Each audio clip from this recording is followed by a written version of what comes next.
This video is brought to you by my new book, Cryptid and Other Stories of the Bizarre and Terrifying. If you're looking for something to give you some nightmares before bed, then feel free to check out the links in the description.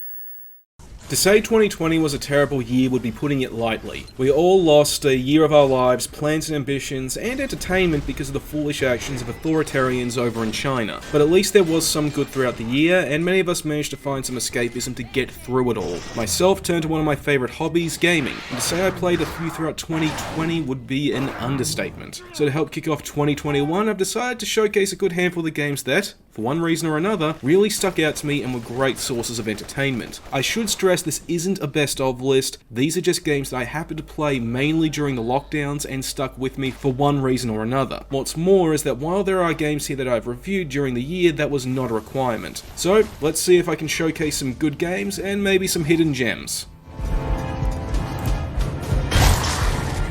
Alien Rage is something that I'd known about since it came out back in 2014, and only prior experience was a demo for the console version on my 360, which was easily a very poor experience. But color me surprised when I tried the full version on PC and found it to be a lot of fun. Most of the time. Developed by CI Games, and like a lot of their titles, it can be called very flawed. The game promotes itself as a hard, old-school experience when that is clearly not the case. What's old school about regenerating health, 3 weapon limits, and linear level design? Nothing at all. But that doesn't mean the core gameplay loop is bad. The emphasis in this is on arcade-style action fueled by running, gunning, and killing, where you're trying to rack up point multipliers to get big scores and unlock new perks to help you out. When all this clicks together and you're in the right rhythm, this game is balls of fun. Fun that's undermined by one thing: the difficulty. It's not challenging, but cheap thanks to how little health you have and how slow it is when regenerating. This is alleviated by the perks that increase health and regen, but it takes so long to unlock them you'd be forgiven for rage quitting. I get this is to get the player to keep rushing forward, but that doesn't make it fair. But it's not all cheap deaths. The enemy AI can be relentless at times, with different types using different tactics that suit their weapons, and I can even recall when they used tactical retreating. Unlike the console demo where they aimlessly ran between cover or just bum rushed me. They were still bum rushing, but it was always when I hanged back and tried to bottleneck them. The AI isn't on the same level as Fears, but it's clearly got some brains in it. Something else worth pointing out is the weapon loadout, which is very deceptive. At a first glance, it's very small and generic, but there's a lot of hidden depth behind it. Every weapon has an alternate fire mode that can be radically different. As an example, the assault rifles is a grenade launcher, while the shotgun unleashes a blast that devastates everything around it. But then compare that to the alien variants. With the alien assault rifle, it fires a grenade that's not affected by gravity, and the alien shotgun fires out a ball that'll pull most enemies into the air and then stun them. These alternatives give the arsenal a great deal of tactical nuance when you're in the thick of the action, and can really give you an edge when you know what you're doing, and as a bonus, it's never not satisfying to pull off an amazing sick combo, getting huge scores thanks to you knowing what you were doing with these weapons and their alternate firing modes.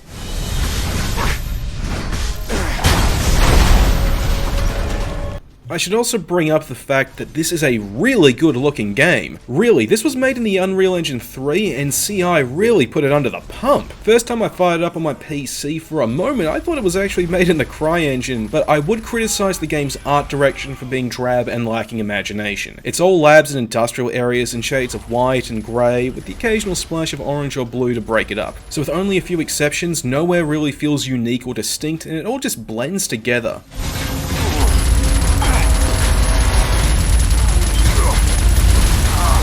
More than anything, I'm disappointed Alien Rage did not get a sequel, because I can see potential for greatness in this game. If one was made now that took cues from titles like Doom 2016 or Wrath Aeon of Ruin, then I do believe CI would have another tentpole shooter to go with their Sniper Ghost Warrior series.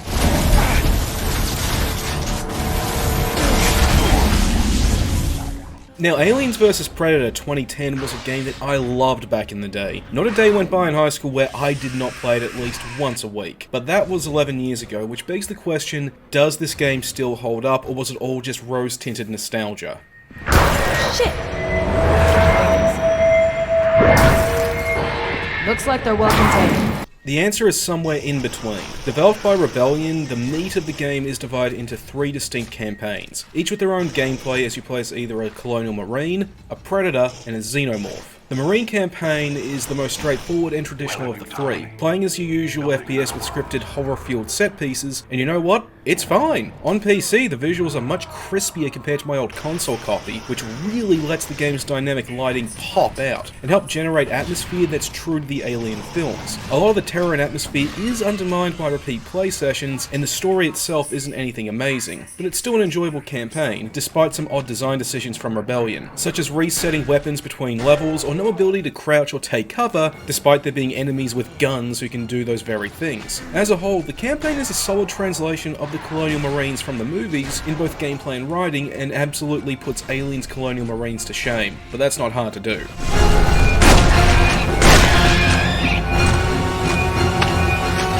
The Predator campaign is easily the most flawed of the 3. It's a mix of hacking, blocking, sneaking, and platforming, with a great variety of weapons to play around and experiment with. It is sadistic fun to stalk humans and liberate their heads from their shoulders, but outside the stealth part, the hacking part falls short. The melee system Rebellion implemented does work. It falls into a rock, paper, scissors type rhythm of countering, blocking, and attacking. The problem is that it's very rigid and doesn't allow for fluid maneuvering around 3 or more enemies, something that's made worse by the limited field of view from the first-person perspective. You can also make these really grisly executions that are never not fun to pull off, but they compound just how stiff the melee combat can be, since once they start, you can't move, but you're still vulnerable to all other enemies. If the Predator was in third person with the current executions only in stealth, and non-stealth kills being more like Doom 2016's glory kills, this campaign would be a much more satisfying experience.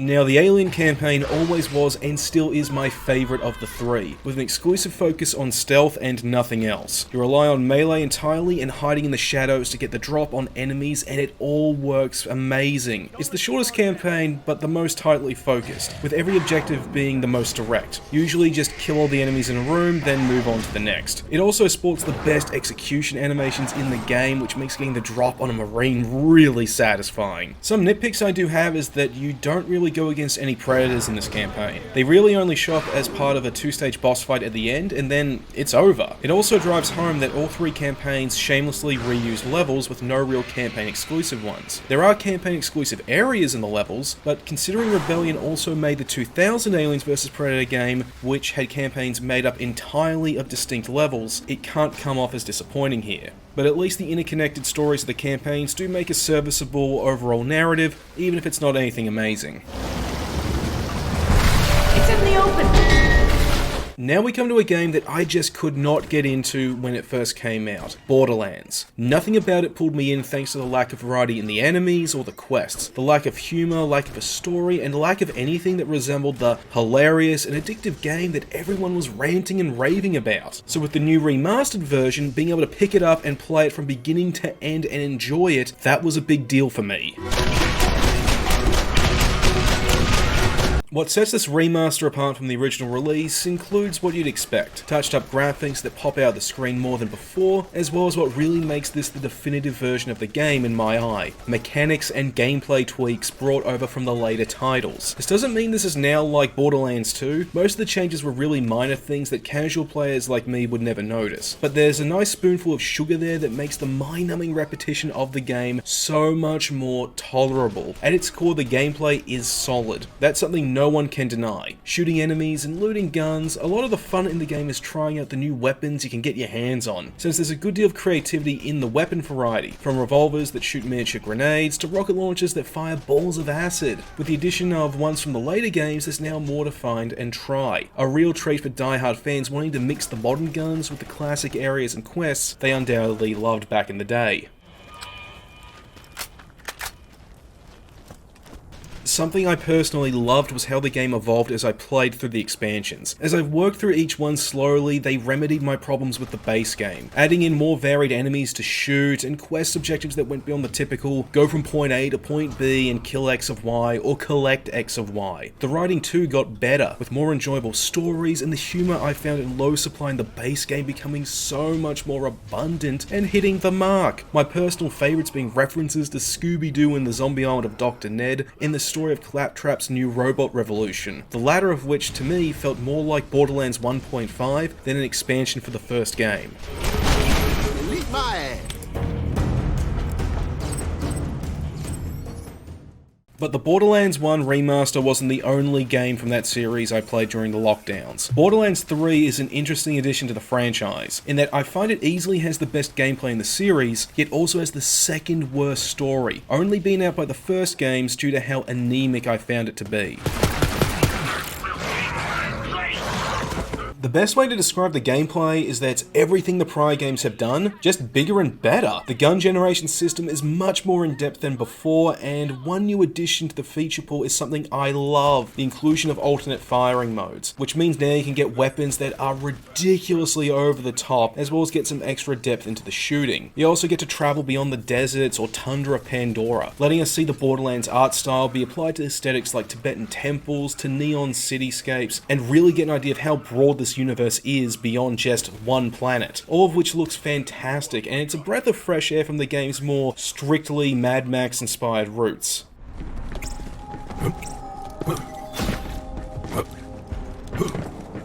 Of course, we also get to play as one of 3 new Vault Hunters. Personally, I went with Flak, the Beastmaster. He comes with 3 pets to help out, and whichever one you have out determines not only his ultimate, but whatever skills and upgrades are applied to the character. As a result, this character has some real versatility, and alongside the others, really helps showcase the creativity that went into the game. But as stated before, where I find the game falls short is in the writing department, and there is one reason for this. It lacks bite. It's the same loud, colourful style of humour the prior games had, but it seems steps were taken to make it less edgy or potentially offensive. The result is a story that's really not as compelling, and comes off like a loud rip-off of Rick and Morty like that Netflix series Hoops, something that's highlighted by what they did to the midget enemies. They're now called dinks, which doesn't have the same comedic impact. I know they changed the word to little in the first game's remaster, but that still managed to carry the original name's comedic impact much better. It also doesn't help that the Calypso twins are unlikable villains. They're essentially prank YouTubers, and they don't have anything close to the charm that made Handsome Jack memorable. Funnily enough, it's the side missions that are much more compelling, way funnier, and in some cases, actually have some edge to them.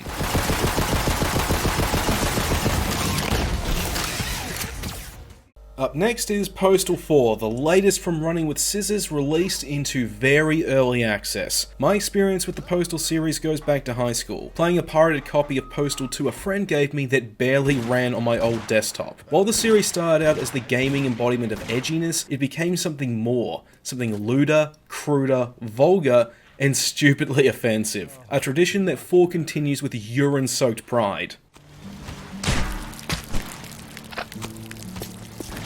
Honestly, more than anything else, Postal 4 feels more like an HD remake of the second game than a full-on sequel. But you know what? That's not a bad thing. Considering the failure the third game ended up being, it only made sense to just go back to what worked before. Yes, as a result, some of the controls, mainly inventory navigation, feel outdated and awkward, but with each update, newer features and controls that are more intuitive and modern have been added, leading to a nice mix of new and old that feels like the game is moving forward and evolving. This of course also means the core gameplay is identical to the second, which means you'll spend your time wandering around the town of Edison, doing odd jobs and helping the postal dude get his trailer back, then say, saving the world or stopping an invasion from demons.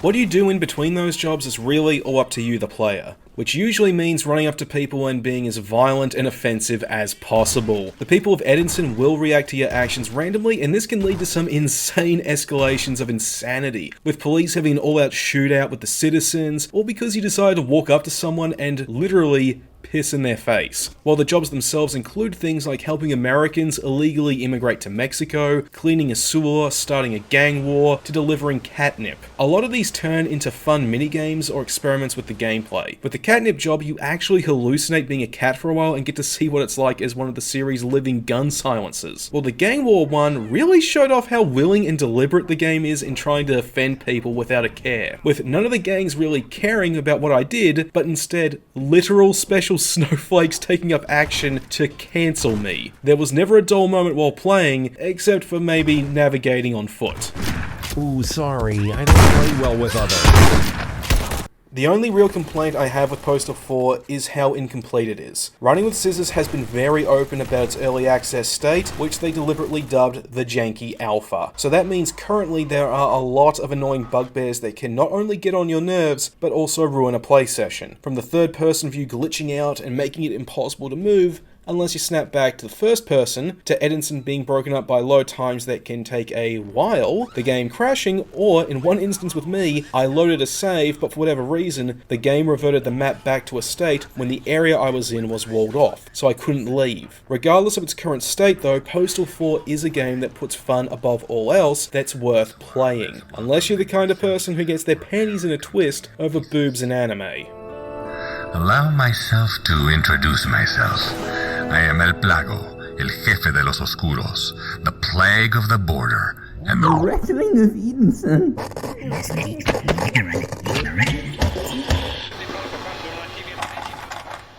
The remaster of Kingdoms of Amalur was one of my favourite games to come out last year. I only ever had limited exposure to the original release with no real nostalgia for it. Thus, when I reviewed it, I did so from a neutral perspective, and as I said in my review, the Re-Reckoning edition has so much more to offer newcomers who never played the original version than the OG fans.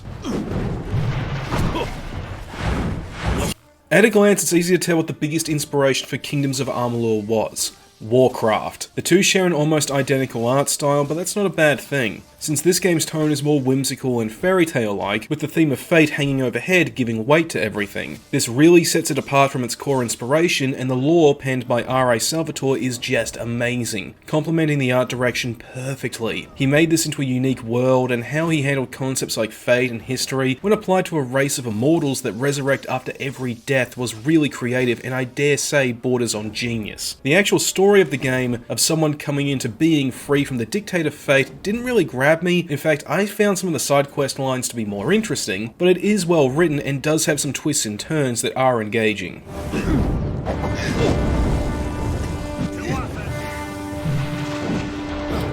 The gameplay is the real star of Amalur, with combat and character development being absolute highlights. Combat is your hack and slash affair with a nice rhythm of timed strikes, blocking, dodging, and special abilities. There's a good variety of weapons with their own strengths and weaknesses to go with this. Switching between them, forming combos, and devastating your enemies never stops being satisfying. This goes in hand with how you develop your character, which is fantastic by the way. You unlock and mix and match a wide variety of skills and abilities to make your character really into what you want. This even unlock specializations that add modifiers to your character. I went for a magical rogue build, and this actually unlocked a teleport that replaced my dodge. There are also passive skills for things like blacksmithing, sneaking, alchemy, and detecting hidden objects. Improving these can have a huge impact on how your character can interact with the world. In the case of skills like smithing, give you full access to some really well realized crafting systems that can let you create a huge variety of powerful and over-the-top weapons.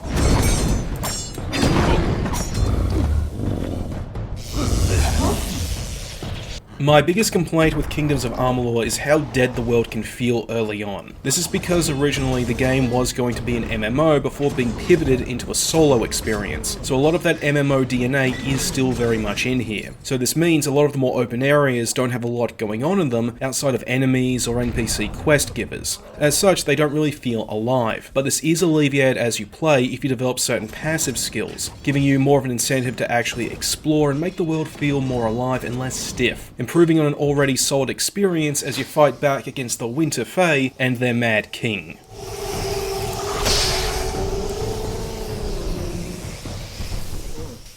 As for Death End Request 2, this was an impulse buy. I grabbed it mainly because I'd known about the first one but never got around to trying it out. So I decided to grab the sequel and give it a go. It's a recent release from Compile Heart and Idea Factory, a duo whose previous work I don't have much experience with and have mixed feelings on. As far as JRPGs go in general, I actually enjoyed my time with this despite a large number of bugbears that brought the game down. More than anything, Request 2 reminds me very heavily of the Persona games, in that it's divided between a life sim aspect and dungeon crawling. Unlike Persona though, the life sim elements are done purely as a visual novel, where you meet and talk with side characters, and this doesn't tie into some sort of social link system, and I didn't get far enough into the game to see if this was a way to also get side quest. Rather, its main purpose is to introduce the player to secondary characters and help flesh out the setting and story. In that regard, it actually serves its purpose really well, and a lot of the vignettes can be fun to watch, and the player is free to ignore them as they wish, but personally, I would recommend checking them all out, so that way you get the most fleshed out story possible.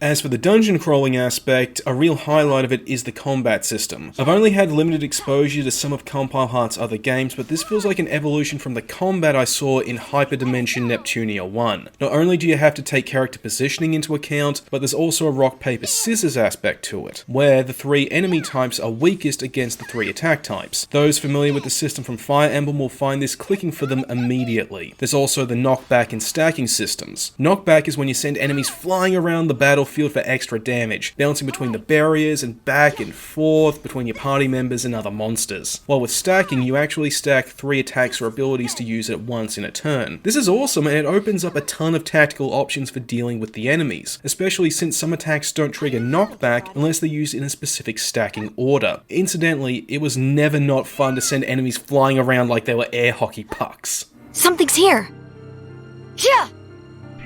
I'll take this. However, I would say there is an imbalance between the visual novel aspect of the game and the dungeon crawling, in that the visual novel segments can really drag to the point that it feels like 2/3 of the game is just the visual novel. What's more is that while the English voice acting is good, there are characters whose actors deliver some lines that, when unfortunately repeated, can get on your nerves. A number of features from the previous game, it seems, were removed as well, something that may annoy fans of the original, like hacking and the corruption mechanics risk and reward factor. This feels like an attempt to address criticisms that were taken to a needless extreme. Regardless, I had fun with Death End Request 2, and I really do recommend people who never played the prior game, or any of the Persona titles, to really give it a go.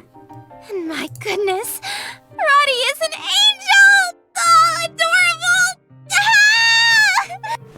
Now the next game I tried out was Black Mesa, a fan remake of the original Half-Life from 1998. A bona fide classic whose influence in level design and storytelling can still be felt in games to this day. As such, this remake had an extremely high bar to meet, and even with an early access release, it would have been safe to assume the devs would screw up something. Now fully complete, it's safe to say they managed to clear the bar with flying colours.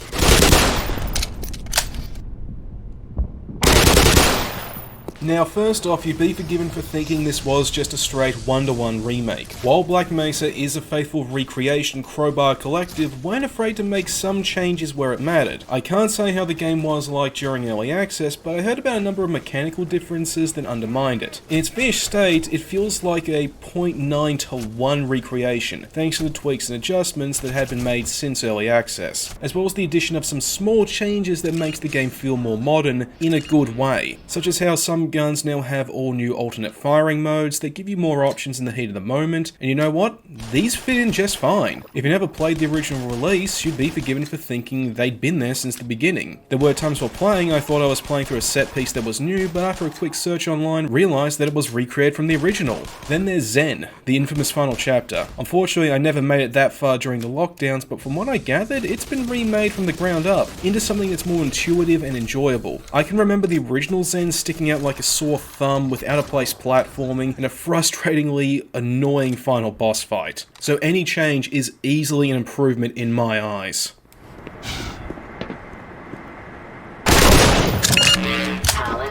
And now I have to cut this segment short because I'm struggling to come up with anything else to say about Black Mesa. Critically or otherwise, that does in some way circle back to, it's a great recreation of Half-Life. Whatever complaints or criticism I have are all nitpicks that I had with the original release, such as the kick-ass soundtrack kicking into gear and then getting cut short by the game loading in a new area. Suffice to say this, Black Mesa is great. If you never played the OG release or an OG fan, you will love it. What's more is that considering the game industry's refusal to archive its past, there's a chance something may happen where the only way to play Half-Life is by playing Black Mesa. Also, Valve, if you're listening, could you please hire Crowbar Collective to finish off Opposing Forces 2? They've proven they got the chops for it. That would be swell.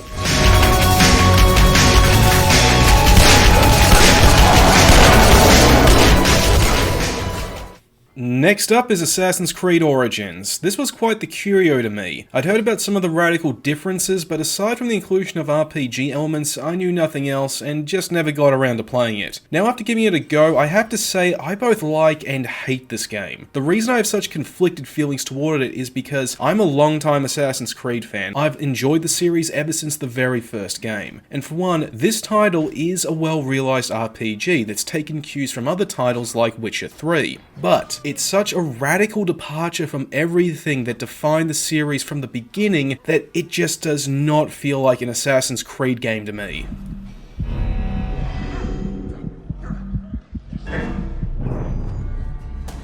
As the name suggests, Origins is a prequel to the entire series, explaining events that led to the rise of what would go on to become the Assassin Order. We play as Bayek, a man out for revenge against Proto-Templars responsible for his son's death. He's likable enough as a lead, he's no Ezio or Edward, but he does display a range of emotions, and he's not a one-note badass that only a 13-year-old boy would find to be deep. A complaint I have for the story though is the important moments don't seem to have any real weight to them. By the time we start the game, Bayek and his wife have already gotten very deep into their revenge and believe they're about to complete it. We just get to see what they thought was the tail end of their quest, robbing us of narrative build-up and character development such a journey would have provided. But what we do get is a well-realized and complete story. I just feel the in media res setup robs us of narrative substance that we should have gotten to participate in. The gameplay is where the game takes its biggest departure from the rest of the series. While we still have platforming that's based on scaling buildings, combat is replaced with an all-new hack-and-slash setup. It isn't the rhythmic free-flow system we saw in Assassin's Creed 4, but one based on hacking, blocking, and dodging with an emphasis on one-on-one brawls. It's a lot more rigid than the free-flow system, but not too hard to get yourself into a good beat taking down enemies, though larger enemy encounters can get dicey. To go along with this, there's also a loot system and RPG progression for unlocking abilities, which unfortunately robs the game of having narrative moments like the one in 2 when Ezio tries out Da Vinci's double blade. I won't say this means the game is like a third-person Diablo. Stealth is still here and it does play a big role, but it's clearly not the main focus. Rather, with how more intuitive the combat is compared to the earlier titles, and how combat abilities and loot are so prominent, it makes the stealth feel more like a supplement than a core of the experience.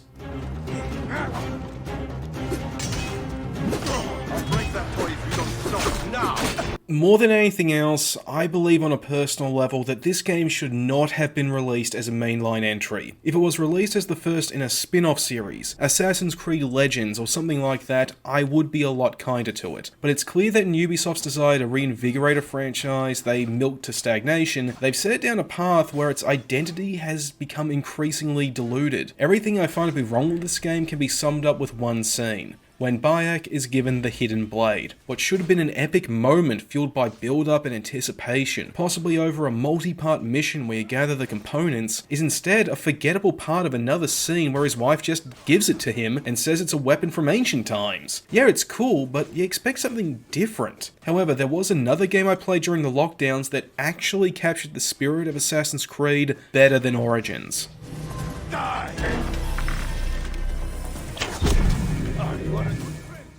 Middle-earth: Shadow of War. Now, this is the game that better captures the spirit of Assassin's Creed than Origins. Not only does it have the emphasis on action that Origin has, but it doesn't lack the stealth focus, while at the same time it implements a number of features that are not only innovative and vast improvements over Shadow of Mordor, but make this game an undeniable classic in every sense of the word, more so ever since the microtransactions were finally removed.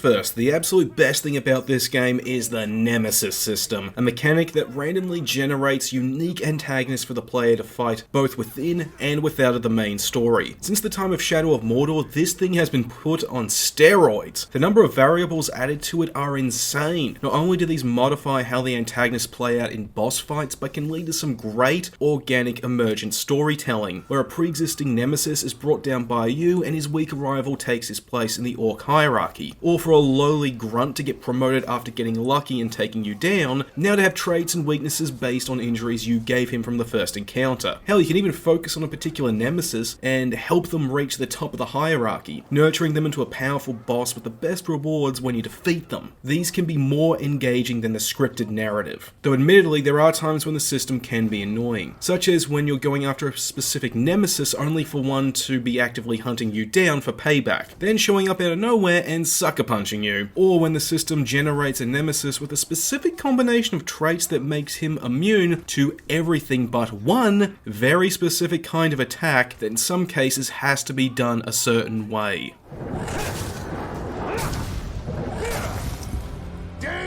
Get ready for an explosion! The core gameplay is a satisfying pick and mix of ideas from other titles. The combat system is the free flow system started by the Arkham series. The platforming and sneaking are right out of Assassin's Creed and tend to take precedence. The loot system is something you'd find in almost any RPG, and there are times where the difficulty can come close to that of Dark Souls without really going into that territory. Honestly, I like this. All of these mechanics are executed well and they click together into an engaging gameplay loop. Not every game needs to do something new and bold, sometimes they just need to do something that's tried and tested and just do it well. Character progression also adds some extra flavor to the mix, letting you unlock new abilities that give you more options for stealth combat and the platforming, like being able to poison Orc Grog or being able to dash while running or climbing for faster maneuvering. Though thankfully, unlike Shadow of Mordor, many of these abilities aren't tied to story progress anymore. Some still are, but you get more freedom when it comes to customizing Talion into the ranger you want him to be. All in all, Shadow of War is an absolute must-play, not only for fans of Tolkien's work and the Assassin's Creed games, but really for anyone. Monolith looked at what made Shadow of Mordor great, and they just made it better, while also, eventually, after they made their money, scrapping the microtransactions that destroyed the title's endgame. So if you haven't played it before, now more than ever is the perfect time to give it a go. Such rage in battle. Their fury is palpable, yet it can be twisted against them. Now we come to one of the many games I got for free back in 2020, Mag Runner Dark Pulse, a neat little puzzle game that I'd been interested in since it came out back in 2013. This was an attempt by Frogwares, the guys behind the Sherlock Holmes adventure games, at creating their own Portal, as well as their second dip into Lovecraft's Cthulhu mythos before making The Sinking City. I have to admit, they actually did a pretty good job with this game, as its puzzles run the gambit between fair and challenging and brain-melting frustration. Instead of focusing on portals, Mag Runner's puzzles are about using magnetism to manipulate platforms and objects to reach an exit point. It's very straightforward. Green magnet fields attract other objects you give a green magnet field to, while red and green fields repel each other. As you play, this builds up in complexity as new objects and magnetism applications are introduced, such as being able to lay down custom magnet points, or relying on building up and manipulating momentum through magnetism. This leads to some really well realized puzzles that take actual thought and planning from the player to solve them, and they never fail to make you feel smart once you do figure them out. This doesn't mean there aren't some that are frustrating if the intro was an indication. These are puzzles that have solutions that make sense, but the train of thought to get to a point where it all clicks together is annoyingly esoteric. This is something I find inherent to how magnetism is a less straightforward force to convey visually than portals. Narrative-wise, Mag Runner doesn't come close to the subtlety or humour of its inspiration. It's all very straight up about what's going on, and you're in active communication with a small cast of NPCs. Hell, even the introduction of Lovecraftian horrors is spoiled by the game's cover art and screenshots on its Steam page. But this isn't a bad thing. The narrative, while nothing amazing, is still written well enough, and I'm glad it doesn't try to actively copy Portal verbatim. There's no attempt at making its "there is no cake" meme that I could see. It's great the game goes out of its way to try and carve out its own identity in both story and gameplay. What's more is the art direction is used well to differentiate later levels and scenes in the story from earlier events. At first, everything is very clean, colourful and sterile, but as the Lovecraft elements begin to seep in, it becomes less well kept and increasingly run down and decrepit, complementing how the interactions between the player character and the NPCs becomes more desperate and horror-fueled. I won't say it succeeds in going into full horror territory, but you do get a great sense of progression, culminating in you traversing straight up otherworldly locales toward the end when Cthulhu becomes at his most prominent. Here. No! No, get away from me!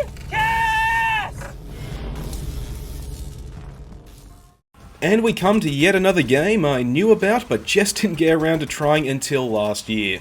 Strange Brigade, a Left 4 Dead style shooter from Rebellion. This came off the heels of their Sniper Elite spin-off Zombie Army trilogy, and for all intents and purposes, Strange Brigade feels like an evolution of that title, thanks to its inclusion of a number of new mechanics and retro aesthetic that really lets this game stand out from its inspirations.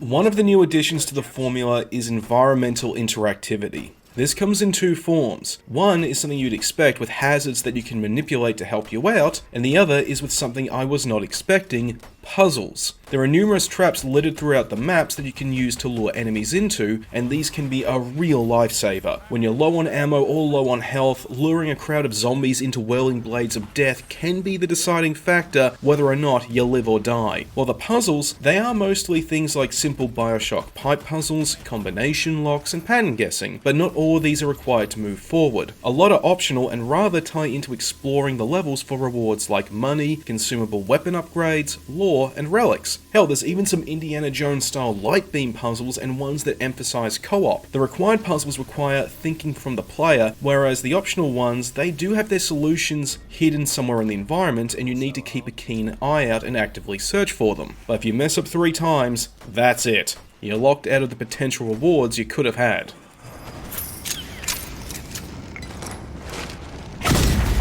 There's also a lot of small touches that I wished were in Zombie Army Trilogy. The characters now have voiced lines of dialogue, for instance, that tie into their personalities, but that's not all. This even applies to their animations. Frank Fairburn, for instance, is a tough guy who cracks his knuckles while complaining about his pay, while De Quincey is a scholar whose run is very rigid and unathletic, and there's even a gentleman explorer character whose idle animation is him maintaining his pristine moustache. The weapon loadouts as well are customizable, and weapons are shared amongst the characters, but there is something else that further helps set the characters apart: hero abilities. Each character has unique special attacks, and if you find all the artifacts in a level, then BAM! You've just unlocked another one to try out against the undead hordes, and these are a lot of fun to pull off.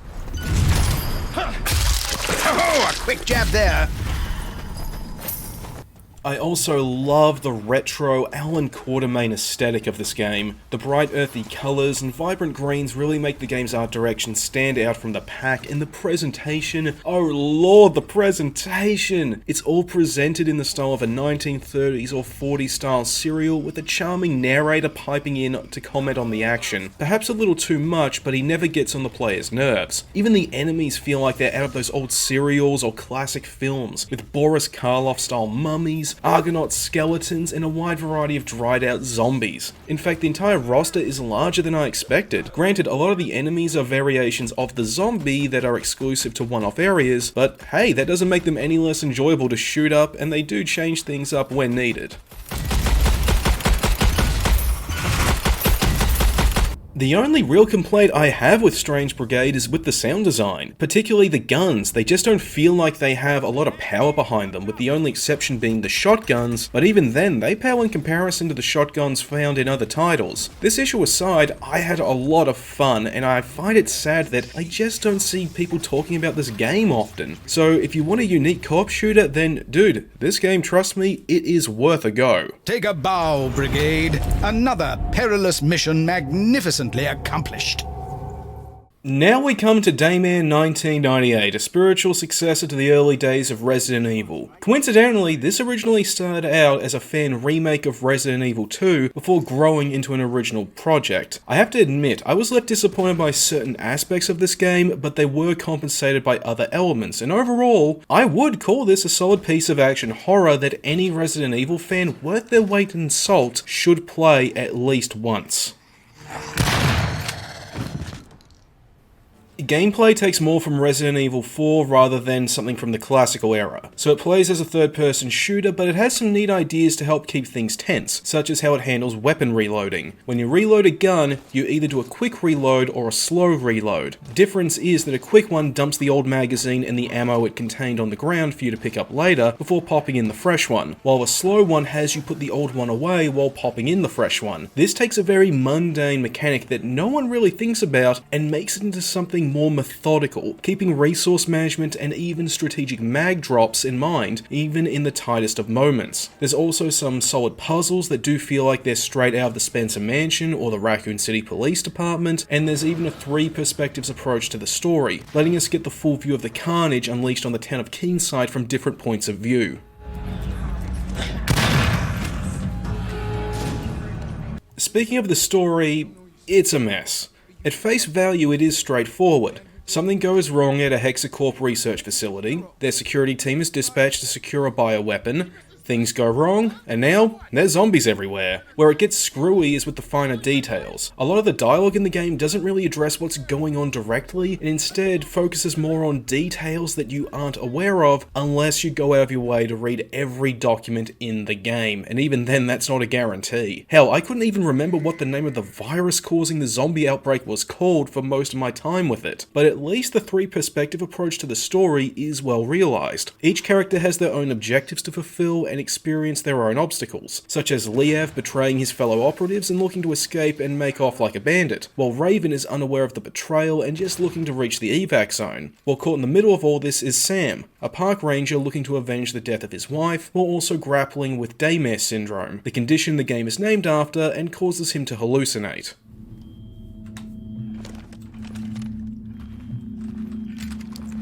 I have to be honest, I feel that Sam's condition was severely underutilized when it came to implementation in the story. He hallucinates false enemies in-game, and really, that's just about it. When it happens, it's too little and the false enemies are too far apart. And what's more is that since there's so little of them, the impact on resource management can be negligible if you know what you're doing. There's no false safe rooms, no dreamlike sequences, no insights into his psyche or the history of Keenside. There is one section where this impacts exploring the hospital, but it's disappointing it doesn't come into play more often. It's just one particular area, and really that's all I can recall.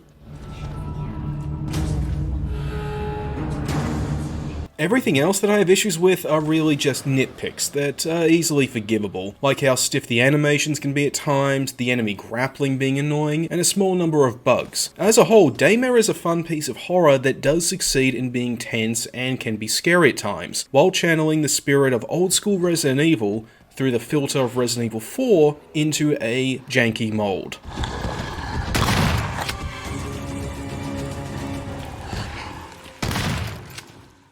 Now to wrap this showcase up, we come to a game that I have hated since my high school years, but slap me over the head and colour me pink because I actually really like it now. My first experience with Mirror's Edge was a copy for the Xbox 360 a friend let me try out one day. Nothing about it really clicked for me, but after trying out the PC version, let me tell you, the difference was night and day. One of the two things that let Mirror's Edge stand out from the pack was its gameplay. The focus is on free-flowing parkour platforming a full 7 years before Dying Light ever touched the concept. You're almost always on the move, navigating industrial areas or urban rooftops, using a variety of well-realized free-running techniques where timing and attention from the player are paramount in whether or not you land the jump or you end up breaking your kneecaps. Something that's compounded by the game recreating real-world physics. You can't just break out into a sprint, you have to build up momentum first and be mindful of the positioning of your body. Hell, they even went out of their way to simulate the weight of a real human form, a small addition to the movement that constantly reminds the player to build up speed before attempting a jump. When you know what you're doing and aware of your abilities, the platforming can be a satisfying experience. When you avoid police, fire by the skin of your teeth and clear a course on the first go, it's always balls of fun. Don't stop, you ain't shaking them yet. There is more to the gameplay than just the platforming. There is shooting, but don't be fooled, that doesn't mean Mirror's Edge is an FPS. You're actively encouraged to always be on the move, and it's very rare the game requires you to be in combat in order to progress. When you are, it's more of a change of pace and a reflex test. As such, most of the time when you go up against an enemy, you simply just disarm and knock them out. When you do get to use a gun, it's often just a brief chance to unwind and let loose some stress before moving on, and the shooting does feel nice, but it's nothing close to the Battlefield series.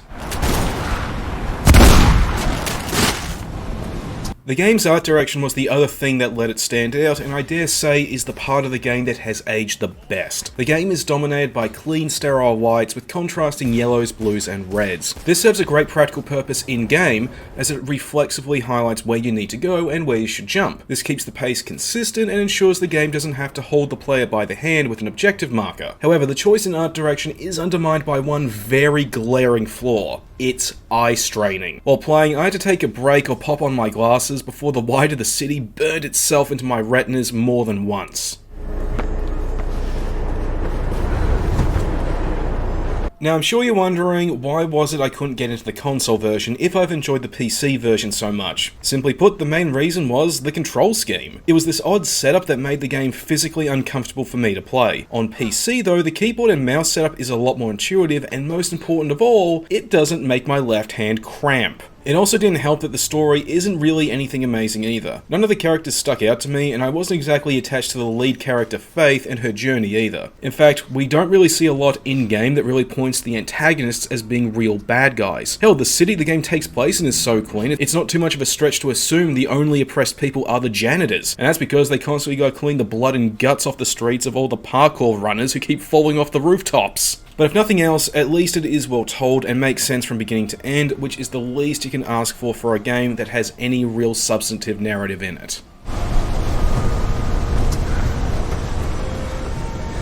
All in all, I finally understand why this game was so hyped up back in the day. It's far from perfect, but it's one of the games I am the most glad to have played during the lockdowns, and I can wholeheartedly recommend it if you're looking for something new to sink your teeth into and you haven't given it a real go yet like I had.